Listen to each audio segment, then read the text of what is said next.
So many of you may know that I went to seminary in Chicago, and near where I went to seminary on the south side of Chicago is what used to be the South Shore Country Club. It was founded in 1905 and was, as many country clubs tend to be, a fairly exclusive establishment, and it was located right on the lakefront on the south side of Chicago. And it was so exclusive, in fact, that until they closed in 1974, they explicitly forbade membership from African American patrons. Jewish patrons were also turned away for about 45 years of its history. Now, sadly, this is not an uncommon piece of American history. All across our country, whether we're talking about North free states or Southern slave states, there are examples, many of them far too recent, of racial prejudice and rejection. But what sets this story apart is what happened next. See, after 1974, when they closed, they were sold to the Park District in Chicago. And it became the center of black culture on the south side. So those who were once rejected now became a central part of the ongoing history of this place. But I think what is most fascinating in this story is the commitment. I'm amazed and I'm terrified at the commitment the members of this country club had to exclude those of different ethnic and cultural backgrounds, even as the faces around them in their neighborhood kept changing. See, it's a story of a people so determined and so committed to an ideal of superiority that they would rather lose everything than sacrifice their foolish and their honestly obscene ideals. And as we look at Jesus' parable today, we can see a very similar commitment taking place. Now, a quick recap on the background. As Jesus is telling this parable, he is occupying the temple. And I mean occupy, like if you think back to like the Occupy Wall Street movement and things like that. Jesus is showing up to the temple daily, and the people who run the temple do not want him there. And so they are trying to discredit Jesus. They are getting into debates with him to try and get him to have to leave because he gives a wrong answer. And they're doing a really poor job of it. In fact, Jesus has now bested their attempts to outwit him twice, and this parable is essentially this third round of the fight, you could say. And so Jesus sets the stage for this parable in a vineyard. And it's an important analogy because, as you probably heard in our reading from Isaiah and in our psalm that we sung today, the theme of a vineyard or of a vine is a very common one for understanding the people of Israel. We just heard these references. It described the Jewish people as a vineyard whose grapes have gone sour in the book of Isaiah. And it talks about in the psalm how the walls have been thrown down so that anyone can come and pick of the grapes. It's a reference to the story of Israel and the persecution that they suffered. And Jesus uses this parable to pick up these themes and to point out specifically that the leadership of the temple is misrepresenting the will of God. And Jesus uses a very shrewd argument here to get the chief priests and the Pharisees to condemn themselves. It's, again, a story of a people who are so committed to an idea that they are willing to do almost anything to get what they desire. See, in the parable, the tenants working the vineyard are a kind of farmer/steward. They are the people who are working the ground, but they're also the people responsible for the overseeing the production of the vineyard and for getting the produce to the one who actually owns it. They send the fruits of the labor to the one who is the landowner. And it was a common practice in those days. So this is not something that someone hearing it would be saying, this is weird. They'd say, oh yeah, okay. Just like what's happening down the street and another quarter of a block down that way. But then this story takes a very strange turn. See, the landowner's slaves come to collect his share. But when they show up, they're beaten. They're murdered. They're stoned. And then the landowner sees this happen, and he doesn't just go and retaliate, but he sends more slaves. He says, okay, we'll try this again. And so more come, and they experience the exact same fate. And then the owner sends his heir. The future owner of the vineyard and also the most official representative of the landowner. This is his family. He believes that the disrespect and the violence, it couldn't happen to his son. They will respect my son. But these tenants, they are committed to their cause. They have established their own little kingdom of control in their landlord's absence, a kingdom that they will not abandon quietly. They are representative of the worst of humanity when we set our sights on ruthlessness and disregard for others for our own gain.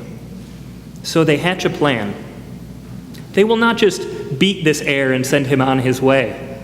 They will kill him, and they will cut off the line so that there is no heir, so that way they can keep the vineyard for themselves. If there is no one to pass it on to, it would become theirs by law. And so, when the son arrives, coming to do his father's will, he's murdered in cold blood. And surprisingly, this is where the parable ends. There is no retaliation in the actual parable. See, it begins in the creation of a beautiful vineyard and ends with the death of a dutiful son. The good fruit this vineyard was intended to grow has turned into sour or wild grapes. And then Jesus asked the chief priests and the Pharisees, so what happens next?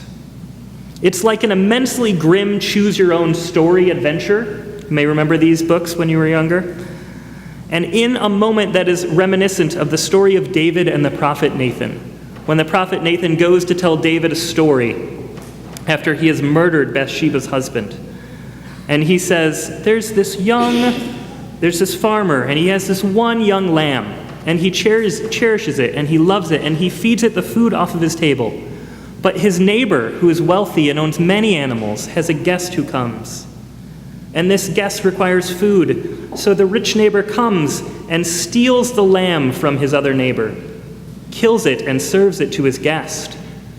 And the story goes that King David is so furious he rips his clothes and says, that man must be put to death. Show me where he is.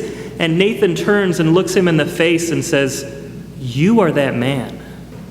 It's a moment of a bitter twist in the story where David doesn't see it coming at all until the very end, and he's forced to see himself in it. And see, this happens again here. The Pharisees and the chief priests, they choose this grand apocalyptic ending where the tenants of the vineyard are not to just be killed, they're to be given a miserable death. Talk about eating your words. And the vineyard entrusted to those who will better honor the owner. See, their commitment to their own cause, the lengths of evil that they are willing to go, it seems to have caught up with them. See, I find it very interesting that Jesus lets these religious elites choose the punishment for the parable's crime. And even more interesting, that it's not until after they've called for death that they realize Jesus was talking about them the entire time. See, the religious and political leaders of Israel had historically brought about great, great evil. This is why Isaiah was lamenting the vineyard that had sour grapes, because those who had ruled over Israel had turned it into an abomination of what it once was. They had disobeyed the prophets, the slaves of God who were sent to make the vineyard fruitful once again. And now face to face with the Son, the elites of the society contemplate his own demise.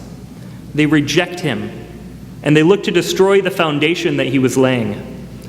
See, they too are committed to a system of power and influence that they are unwilling to abandon.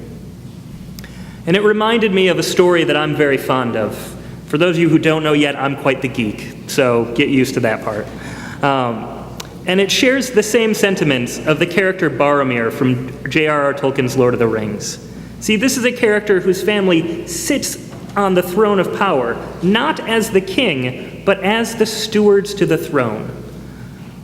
And you know, when Boromir is presented with the true heir, the one who is actually king, he mutters in defiance, Gondor has no king.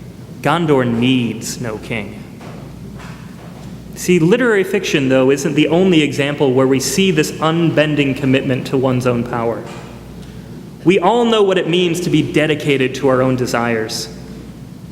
In the waters of baptism, we were to die to ourselves and to become tenants to a body, mind, and spirit that was built in us by God. But time and again in our lives, our old selves crawl back out of their tombs. We seek after our own glory, and we are committed to our own power. But when Jesus comes to us in the Gospels, telling us to be generous beyond measure, calling for the blessing of the weak and the powerless over the strong and the mighty, how often do we also seek to be rid of this air so that we can be the master of our own vineyards? See, at the center of all acts of hate and violence is a fervent commitment to one's own self-interest or to the principles that we have made ourselves a slave to. And we see it plainly in the world today.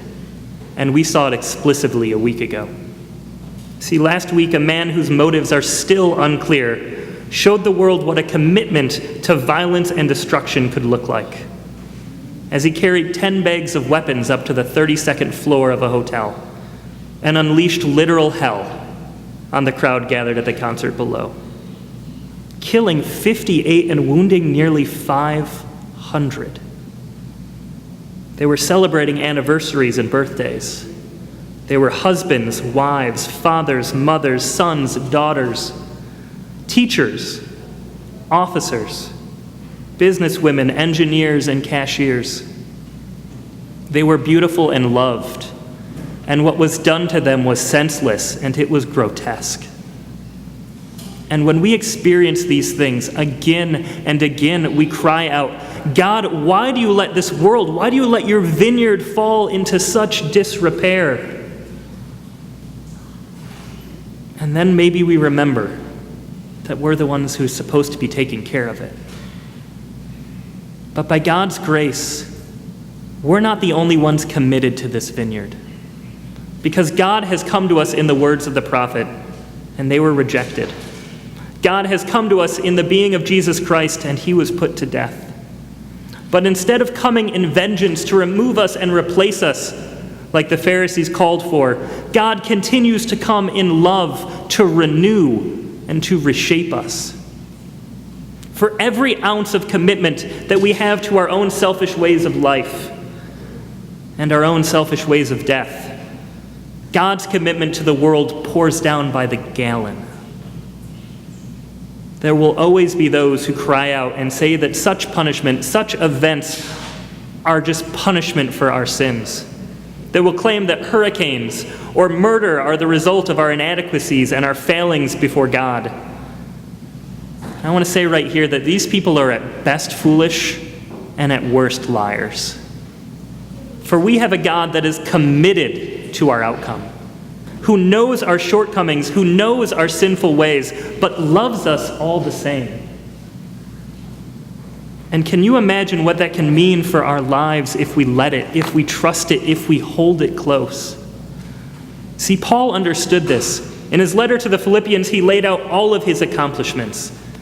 He is a Hebrew among Hebrews, a Benjamin, baptized or circumcised on the 8th day.